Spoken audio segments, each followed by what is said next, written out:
Mr. Sanford Cluett. Today is Tuesday. The date is April the 3rd, 1962. The time is 5:45 in the afternoon. And we are chatting with Mr. Sanford Cluett in the Providencia cottage at 6 South Lake Trail in Palm Beach. Mr. Cluett, I believe the date was 1888 when you first came to Palm Beach. Is that right? Yes, You came with your uncle, sir. came with my uncle. Why? What was his purpose in coming down here? Do you recall? He came down here because the bishop of Florida Yes, sir. asked him to do so. I see. And he came down here and was delighted to do it, and immediately went to work to get a church. Mm-hmm. And he telephoned, or didn't telephone, he wrote to a friend of ours.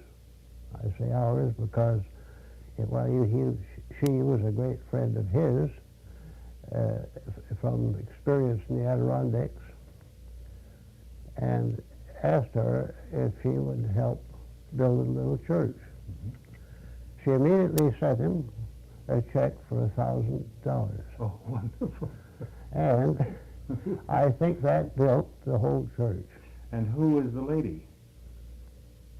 I don't remember her name. And what was the church? Our regular church, What denomination, sir? Episcopalian? Episcopalian, yes, of course. Was this the first Episcopalian church here? The first church anyway around here. Oh, the first church in the entire area. Yes. Mm-hmm. I think the nearest church was 100 miles north. Mm-hmm. Mm-hmm. And your uncle's name, sir? The Reverend J. N. Mulford. And he stayed here as the minister of that church? As the Yes, head of that he church? stayed here after that almost totally died. Oh. Died here. And he had a hand, I mean literally had a hand in building that church, didn't he? Indeed he did. So did I. Oh, did you? You pitched in? Oh yes, I'd done a great deal of work as a boy with woodwork, and he had done marvelous work. He'd made beautiful carvings of people and things, and he was also an artist. He was a wonderful person to be with and to know. How old were you in 1888? Well, in 1888, I was 18 years old. Mm-hmm. Mm-hmm. That's the last part of 1888. Mm-hmm. I was born in June 6th, 72. Oh, 72. Yeah. Mm-hmm. In Troy? Yes. Mm-hmm. And your uncle was also from Troy? Yes, he was there a great deal of the time, but he had for several years prior to this, he had a church up in the Adirondack Mountains on Racket Lake. Oh. Mm-hmm. And I used to go up there with him on that. Do any surveying down here? No, not a bit. Not a bit. Not since I've been here. Mm-hmm. Do you mean in 8 days past? No, I mean, in 1888. Did you do any surveying then? Well, I did surveying in Troy and all around there. Yeah, but none down here. No. Mm-hmm.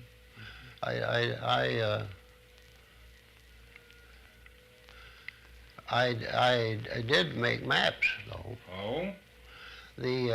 I used to go over in the Everglades. Well, in those days, they were loaded with water and had islands. They had nothing to show you which was north, east, south, or west unless you had a compass. But I learned how to do that because it's the way the wind blew had made trees lean a certain way. Mm-hmm. So a friend of mine had a little flat-bottom boat, rowboat, and I used to borrow that over on the edge of the Everglades, which were not touched, you know, just no drainage anywhere. How did you get in? What was your access? What? How did you get in? Was there some creek along here, or a river that you got in through? No. This was at right here when I was in living here as a child. Yeah. And I had to walk, of course, through the woods, you know, because there was right across from us there was nobody on the other side of the lake. No one lived there at all. No, they did up in the northern part, Mm-hmm. and I think in the southern part there was one family. Mm-hmm. But nobody directly opposite. No. You had to row over and walk through. Row over and walk back through the woods. Well, of course, there were panthers that used to go by, and I pretty near got one. Oh. I got up for a night in a tree, Oh. and with another fellow, and we got some sticks and so forth. We didn't have anything to do this with except some pieces of wood we could pick up, not any kind of wood except whatever broken tree wood. Mm-hmm. And we fixed a place up there, and for the night, and about 8 feet above the land, I should say, to wait for a panther, because we had seen his tracks there several times before, and we thought it was about time for him to go by, because that's the way the panthers used to do. They'd go up and down that coast quite regularly, and you could see their prints on the ground. Well, we got up there good and early, long before dark, and we cuddled down on this what stuff we had to lie on, and waited for it to get dark. And one of the interesting things was that when we were up there being very quiet, we heard a sound something like this.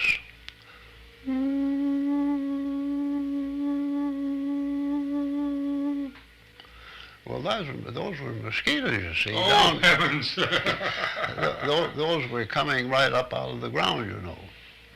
And the vegetation down there, and it wasn't long before that got louder, and we began to be bitten. Mm-hmm. And we had blankets, thinking that was a good thing to have to put on us, and we had to begin covering ourselves up. So we finally covered our head and all. And then first thing we knew, we went sound asleep. We didn't get any more mosquito bites that amounted to anything. But in the morning, which when it came, it was very interesting, because the Chuck Will's widow used to in the morning, before daybreak, it would begin to, when I say daybreak, I mean any light at all in the sky. But before the light in the sky just began dimly to appear, you could hear the Chuck Will's widow, as we called them, would instead of going Chuck Will's widow, Chuck Will's widow, instead of going like that, it would begin to go faster and say Chuck Will's widow, Chuck Will's widow, Chuck Will's widow, Chuck Will's widow, Chuck Will's widow, Chuck Will's widow, Chuck Will's widow, and silence, because a beam of light would come, not a real beam, the absolute silence. It was so in a little while went to the lighter. We got down, and there a panther had walked almost right under the tree. While you were sleeping, huh? Yes. Oh, dear. We never saw him. Those Everglades must have been loaded with wildlife, weren't they? They were loaded with all sorts of nice things. I loved it over there. Did you? Did you camp out there often? No, we didn't have any, didn't carry anything around to camp. Oh. We just lay on the ground. Carry any firearms at all? Yeah, oh yes, always. And we used to go over to look for alligators. And we had a lot. There's no end to this story, you know. you get things you do, you pile up what happens, interesting things that happen in a year. How are you going to take all that into account? That's right. You can't do it. How about the Indians? Were they friendly? Very. And I got to like them. One time, the way they used to do, because they couldn't speak English. There wasn't any that I knew there that could speak English. But they would come over, and if they wanted to buy some calico or something, they'd come over in their wooden, carved out of a tree, you know, thing, and a long pole, push himself through the Everglades. And he'd have to follow water courses, you know, or islands, or not islands, but any place where there was water. It might be 6 inches, might be a foot of water, and as a rule, there was, I think, 4 or 5 feet of wood. I mean, been not soft, but if dug out and dried, why you could light it. Cypress, probably? What's that? Cypress, maybe? Well, I don't know what it was. But at any rate, that was a great fun, you know, to go over there and hunt that way. But this was all fresh water, wasn't it then? The lake? The lake was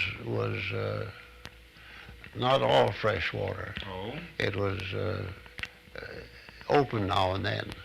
They had an inlet up at where the inlet is now, or in that vicinity. But that was very shallow. And on the second year I was there, I borrowed a beautiful boat that I say borrowed. The man said, if you will put it in condition, why, you can use it till I come over this year.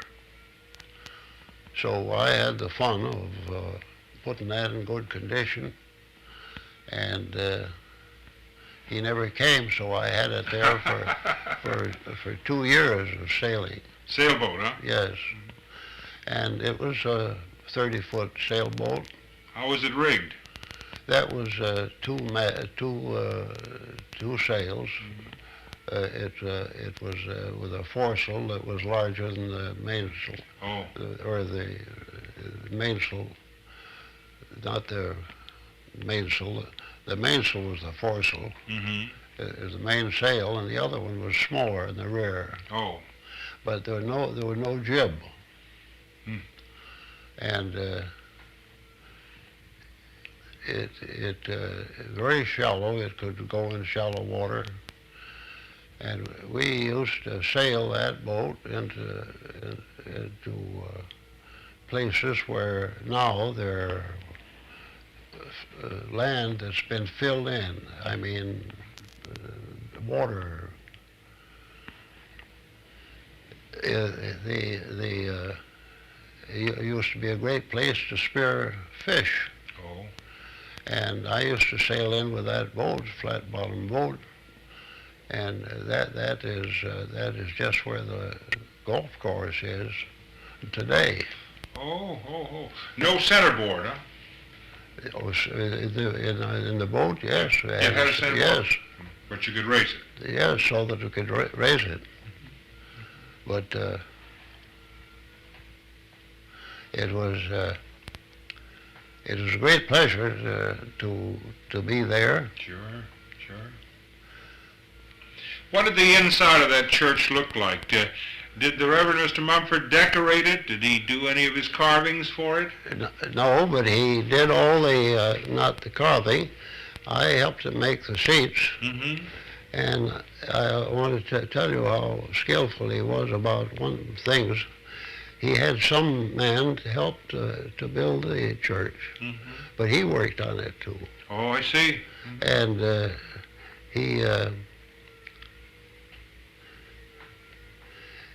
the first thing he did was to get some boards and make a seat that could be tipped forward or back, and the back forward or back. Oh, adjustable. And it could be put up higher or lower. Mm-hmm. And anybody that went near that place where he was building that church, that little church, he'd ask him to sit down in this chair. And he made all these adjustments and got that person to say, well, that's the most comfortable thing, the chair that I ever had. Well, then he took a lead pencil and where certain joints were, he'd mark these all the way through. Mm-hmm. All these adjustments, every one, mark them off with a lead pencil. And I think before that church was finished, that there probably had been 20 or 30 people from way down the southern part of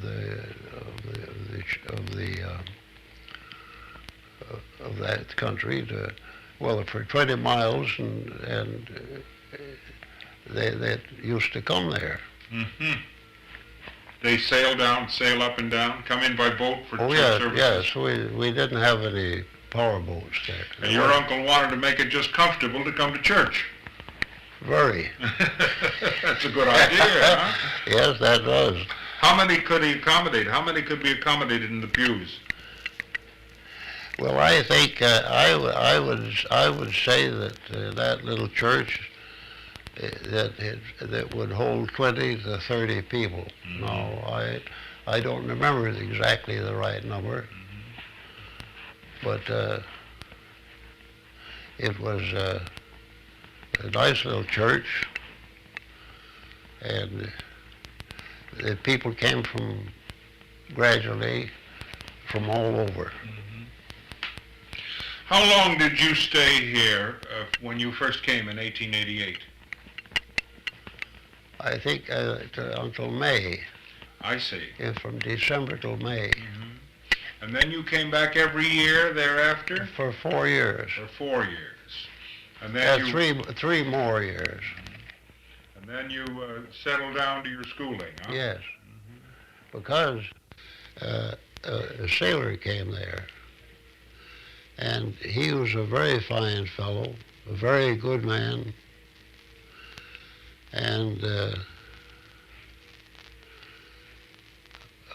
he wrote poetry, and Andrew Allen. Andrew Allen. I think that's That was the name. Alan. Was he stationed here? Yeah, oh yes. Well, he finally began to live here and had his own little house that he built. And his wife, I think she's still alive. Oh, really? Living here? Yes, I think so. It may be his daughter, for all I know. But I liked him very much. But I was quite envious of his pantaloons. Oh. And I asked him if I could borrow a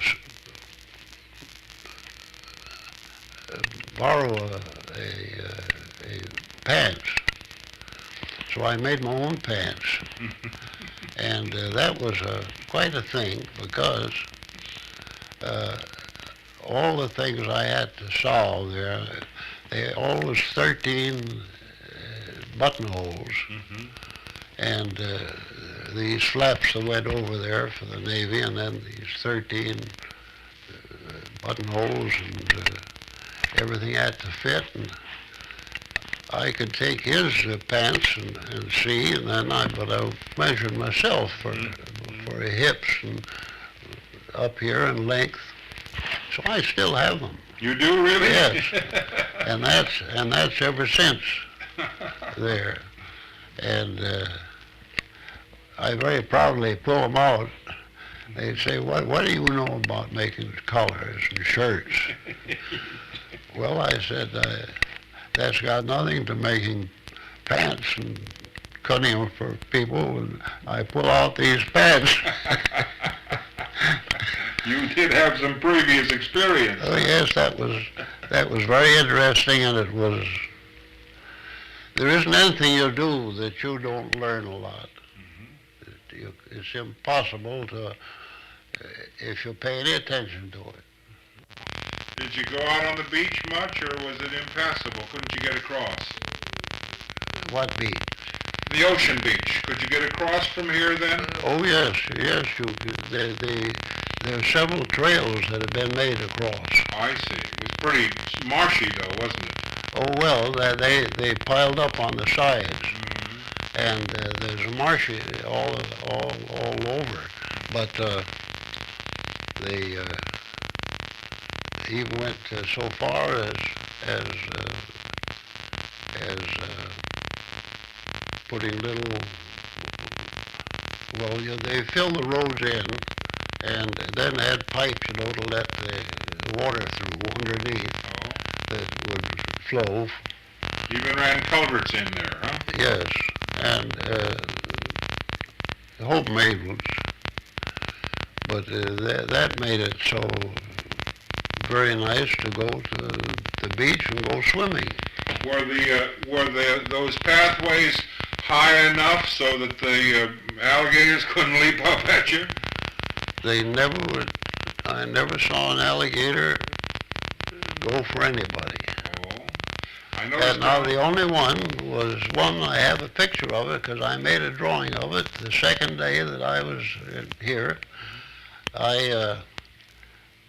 It was the first day after the one I'd arrived in. And I wrote another boy, just my age, that we told each other everything. I wrote him a letter.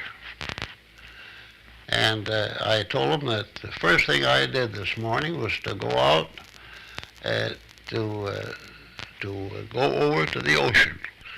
And as I went along, there was water on both sides of the pathway. Some young trees had been put in there on the side, but not to cut off any vision.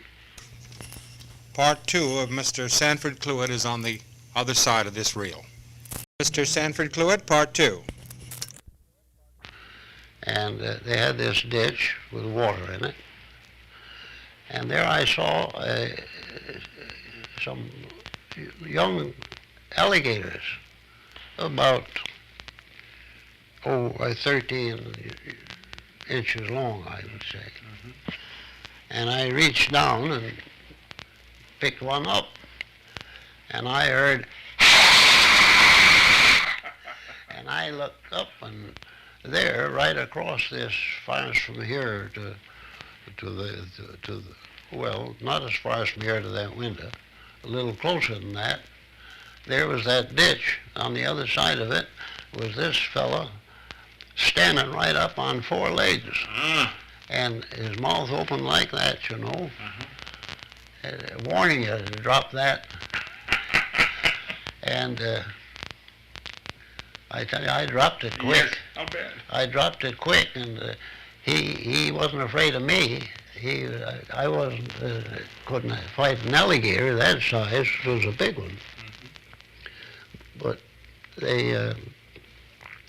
I drew a picture of that I still have that letter that I sent this pal of mine, because his wife, later, when he was well along in years, he left all his letters to me. And so it was very interesting because I used it. I had the dates on everything, and that was that time that I arrived here at Palm Beach. And they told me exactly the time because it was dated, and I drew a picture of myself being scared by that alligator. But I didn't, I had the alligator standing up all right. But I drew myself as several feet off the ground, and with my legs up this way, and I drew it with I split my pants on the rear, trying to get away from them. But of course that was just something to make it, well, it made it interesting.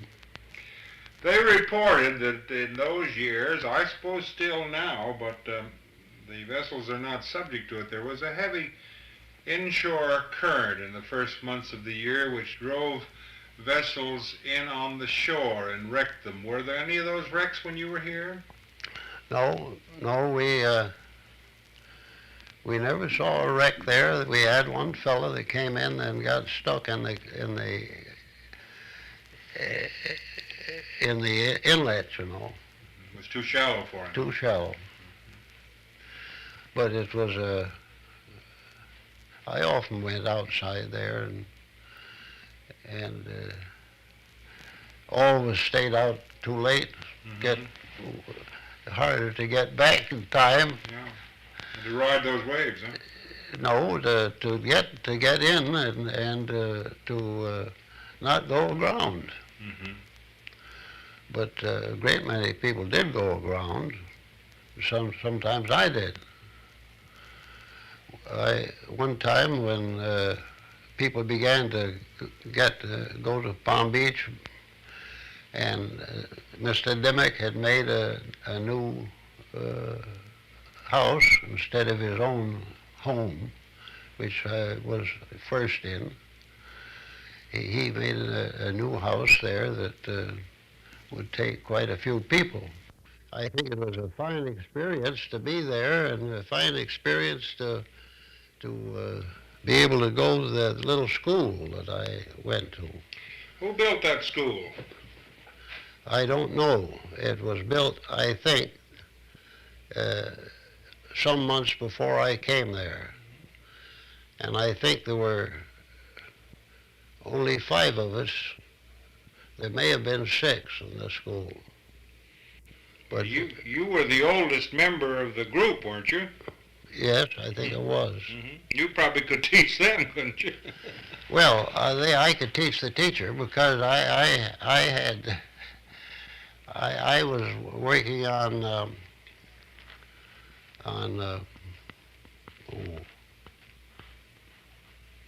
language, foreign language. Well, it was I ought to have this in front of me so as to be able to tell you right off. Greek. Oh, Greek. And so that's what I was working on, and I told her, the teacher, that I would like to study Greek, and that's what I had been studying. And she said, well, I've never seen a book on Greek, but I'll be glad to teach you if you have the book. Well, I said, I have the book. What was her name? I You remember? forget. She's an awfully nice person. That was really the Little Red Schoolhouse, wasn't it? Oh, yes. That little red schoolhouse there. Took care of all the children up and down the line. Well, I think it grew much faster. But you see, it was quite a ways for anybody to come to go to school to that.